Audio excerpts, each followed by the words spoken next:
Anonymous Erica. How would Hubbard know what happened millions of years ago? How could any one person report on that? I don't understand how he could say these preposterous things and people wouldn't ask how he knows that. Oh, no, it's very clear how Hubbard learned and knows things in Scientology. It was his research, you see. Hubbard was putting people onto, okay, when it comes to information about past lives, the way that this evolved was Dianetics came out in 1950, and it was a science of the mind, or so it said.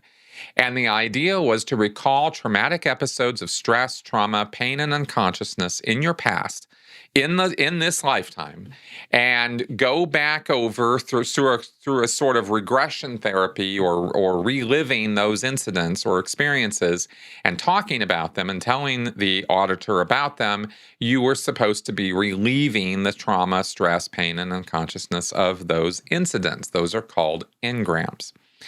And those developed through 1950 as people started practicing this on one another.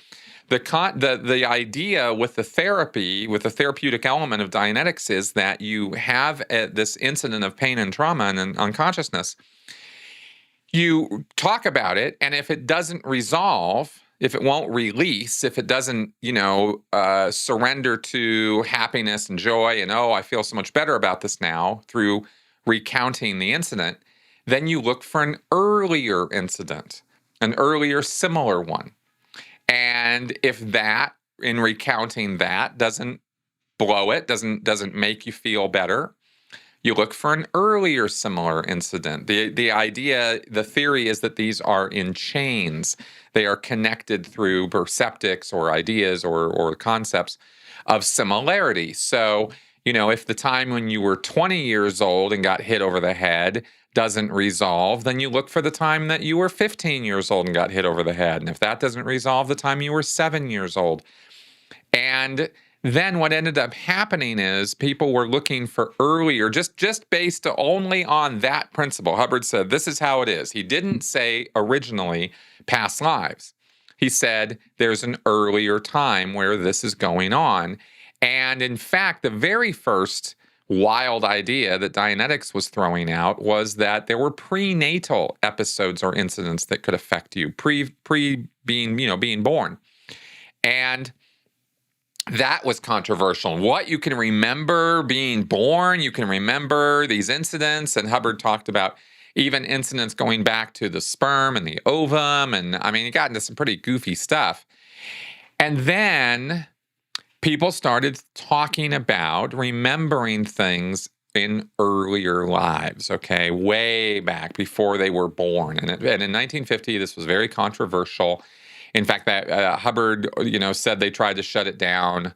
I don't know if that's true or not, but he claimed he was, going for truth. And if the earlier similar theory holds up and works, then if going back to an earlier time in an earlier life resolves the incident, then that's what resolves the incident, right? That was sort of the attitude Hubbard took about it in his public utterances about this. Then they started developing these incidents more, right? Like, okay, well, if this is something that can happen, then let's see what happens. And they kept going and going. And then in 1951, Hubbard got hold of this electropsychometer that this guy, Volney Matheson, had invented or made for him. And they started using this electronic device that has a little dial on it, and you hold these cans or electrodes, and it sends an electronic signal over your body, and you measure skin resistance. And this is supposed to be a measure or sort of, microscope into your soul, into what's going on, with you and your mind. And you can find these electrically charged incidents of pain, these engrams, and run them out. So if the meter that they were hooking people up to would if the needle was ticking or clicking or falling on a moment on an engram, on a moment of pain and unconsciousness, then it was assumed that there's something valid there, because why is the dial going? What's making that happen? Something. And keep in mind that this is in the 1950s. Okay, it's a long time ago. So people were not as savvy about electronics, and they didn't know things. And science was, there's all these attitudes about this. So people could buy into the idea that if a dial moves, if a needle moves on a dial, and the meter is saying that there is something there because it's boing, boing, boing, and you're remembering, being in a spaceship 20 million years ago, well, it must be something. There must be something to it. And this was about as much credibility as Hubbard had. And people bought it, because he was the one who said that this meter was measuring electrical resistance, which therefore measured electrical charge, which therefore meant that there was a sort of energy field around the body, or there was this energy mass called a mind, and that mind had these, energized memories in it, stored in it, like sheets of energy, as pictures, as mental image pictures. And that's how Hubbard explained it, and people bought it. And he did a lot of quote unquote research in 1951, 1952, diving down into, well, what's back there, and supposedly was finding incidents that would replicate from one person to another to another.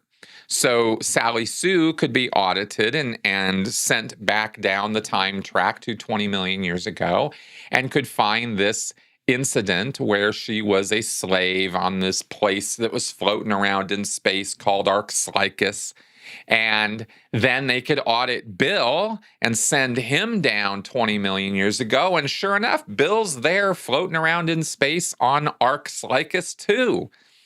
Well, that's all the proof you need, right? Now, obviously, what was happening there, and if you go and look at the transcripts of Hubbard's auditing of people, the man was a master of asking leading questions, and he led people exactly where he wanted them to go.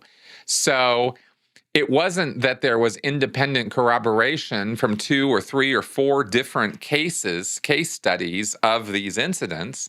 It's that the same auditor was driving all these people down to and suggesting and leading them down the primrose path to remembering these past episodes of trauma and stress.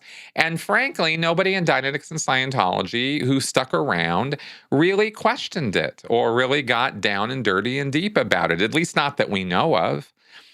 From that time period, we really only have limited numbers of writings about what was going on then. But Hubbard's lectures on this are pretty clear. And you can kind of piece together from all of this that Hubbard was a horrible, horrible researcher. He even admitted to being a bad scientist and a bad lab man. He said he didn't have the patience or the inclination to really do a thorough, standard scientific job. So people who buy into this stuff, it's sort of a let the buyer beware kind of thing. They're really just buying into a bunch of stuff and nonsense. But that's how it propagated. And the idea, the credibility was, multiple people saying the same things, Hubbard writing all this stuff down, publishing books about it, starting in 1951 with a book called Scientology, A History of Man, or originally titled What to Audit. So he was laying out these incidents and he was saying, this is what you audit. So every auditor was then given a blueprint of find this incident and find this incident and find this incident, all way, way, way back down the time track, to, hundreds of millions and billions of years ago. So that's how the whole thing got propagated. And there you go.